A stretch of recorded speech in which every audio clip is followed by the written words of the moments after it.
So today is going to be all about interlining. But what I'm going to do, as you can see, I've got my fabric on the table, and what I'm going to do is the lining is already made up, and so is the interlining, so I don't need to show you how to sew those together. Just imagine it's just one bit. So I'm going to move forward from there on. So what I've done, I've set my fabric on the table, and now I'm going to put the interlining on top of the fabric, and I'm going to secure the interlining on the main fabric first of all. So this is where I'm going to do the hem and the side seam, and the side, on the side here, right here, is where I'm going to turn my 2 inches as normal. Now you've seen the making of how to make a curtain. It's the same principle, but now it's just putting the interlining in, and I'm going to show you it step by step. But I'm not going to do a lot of talking right at the beginning, but what I'm going to do is overdub it and do the talking then, so that I can just get on with it, because don't forget, these are people's curtains. I am actually working, I'm doing a job, and I need to move on quickly. So I'm going to put it on. I'm going to lock it with a locking stitch at the edge here to secure it, and at the bottom of the hem all the way around I'm going to secure it all the way around with I think it's called a herringbone stitch, a herringbone stitch and a locking stitch. So that's what I'll do, and I'll explain it step by step as I go along. Here we go.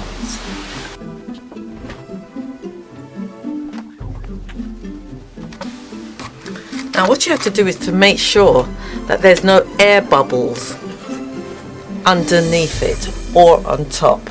If you have air bubbles, that means when the curtain is hanging at its natural state, then the curtain's going to fall back to its natural length, and hence your curtain will be too long or too short.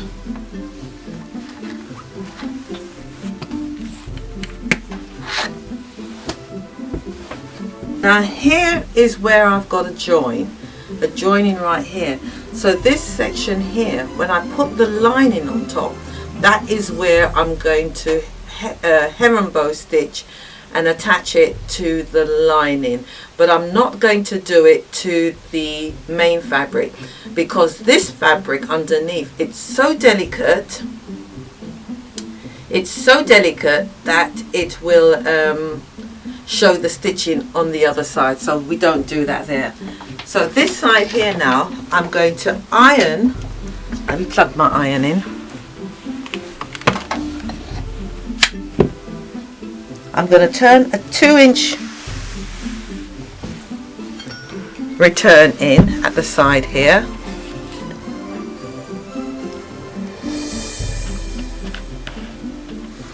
Two inches all the way down.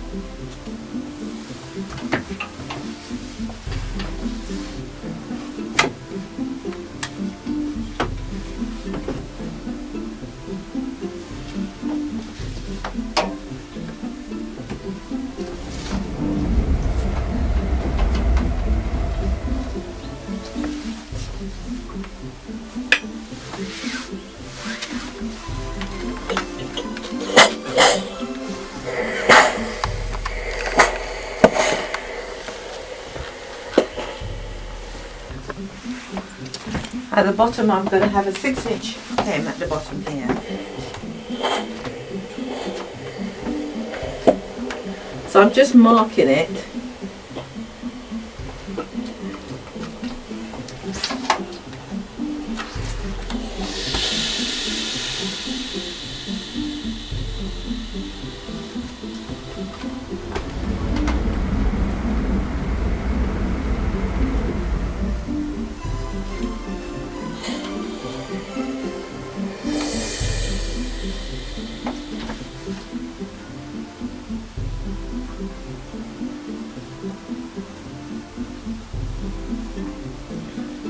Where my mitered corner is.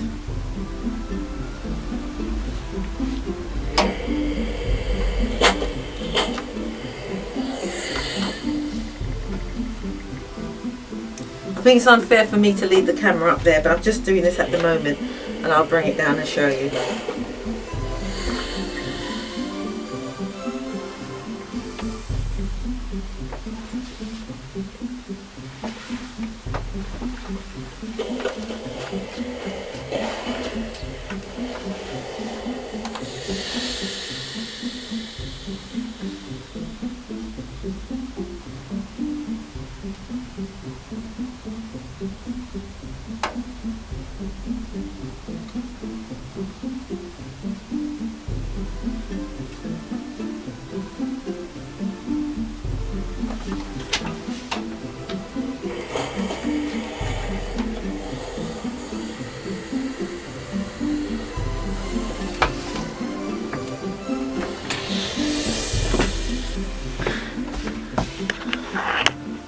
So as you can see here I've turned it up the usual way, but only this time I've got the interlining trapped inside here, but I've only got 2 inches of the interlining trapped and the other 2 inches or 3 inches is left out. So it just covers it like that and tuck it in, and that's it. And when I'm ready, then I'll hem it on the top. But before I hem it there, what I'm going to do, and I will show you, a hidden stitch all the way around the edge of this whole entire curtain, and that's what I'm going to do. And this side here, you can see I've got a 2-inch turn under, and I'm going to do a stitching right inside here, which you will see, but I'm not going to talk through this. And then I'm going to afterward lock this down, and then the lining will be hand stitched all the way around, but this is quite a lot of hand stitching to do.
Now this stitch, I'm going to do this all the way around the curtain, all the way around.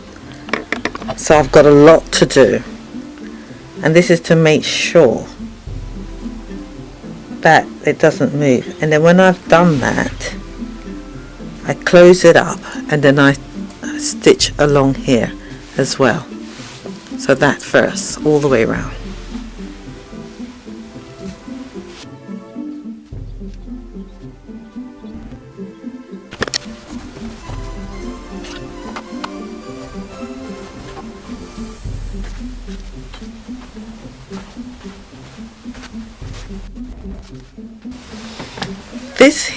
This section here where I'm cutting, I don't have enough fabric, so I'm doing this at 2 inches. I do like to leave 6 inches of fabric to overlap the buckram, but in this case I'm leaving it at 2 inches.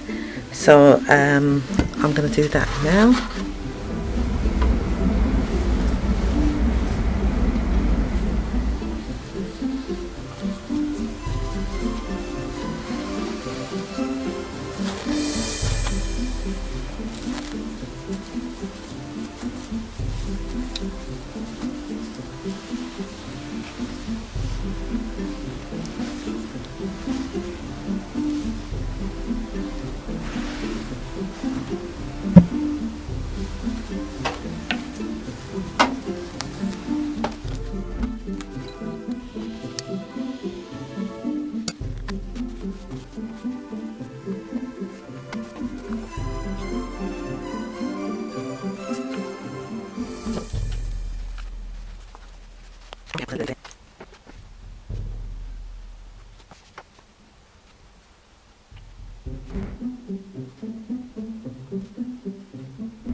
Now it's time to put the lining on. So what I'm going to do is going to lay the lining on top, and then when I lay it on top, there's quite a lot of hand stitching at this point. But this fabric is 300 and something centimeters long, which is I think 110 inches wide. So that's why there's no joining on the main fabric. So I'm going to put the lining on top now, and this is where you're going to see that I'm going to lock it. I'm going to lock it here where there's a seam in the interlining. So that's what I'm going to do now.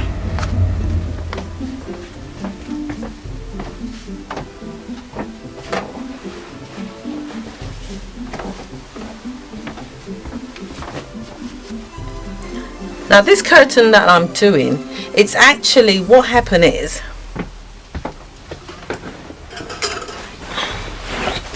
this was the main fabric. It's beautiful, absolutely beautiful, right?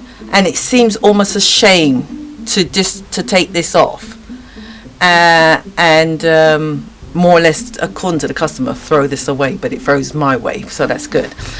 So we take the main lining off and we pull the thing literally apart, the whole thing apart, and you start from fresh scratch. And I put the new one, but this is where you save money, right? So when you're moving to a new house and there's a curtain already up there, and the lining and the interlining, or the lining, there's nothing wrong with it, you save yourself a lot of money by just taking off the shell and bringing it to people like me, and we just remake your curtains for you. Simple as that. And that's exactly what I'm doing.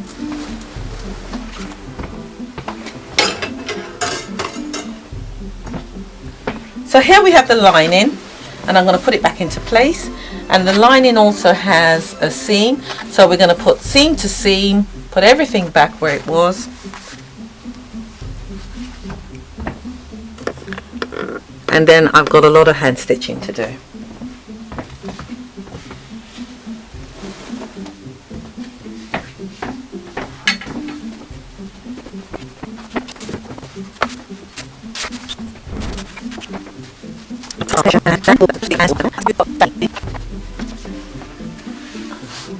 And I'm going to now do the same stitch that I did at the edge and lock the lining to the interlining. I'm going to lock it to the interlining.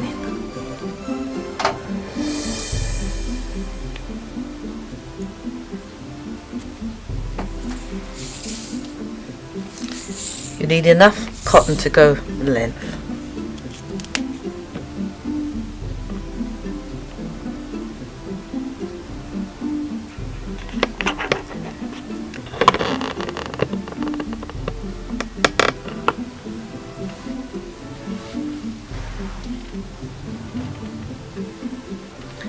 And you don't lock it to the main fabric, just do it to the interlining, because you will see the prick stitching coming through on this fabric.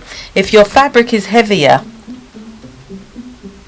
your main fabric is heavier, then yeah, you can go ahead, but don't do it tight. Have these very loose so that it has room to breathe.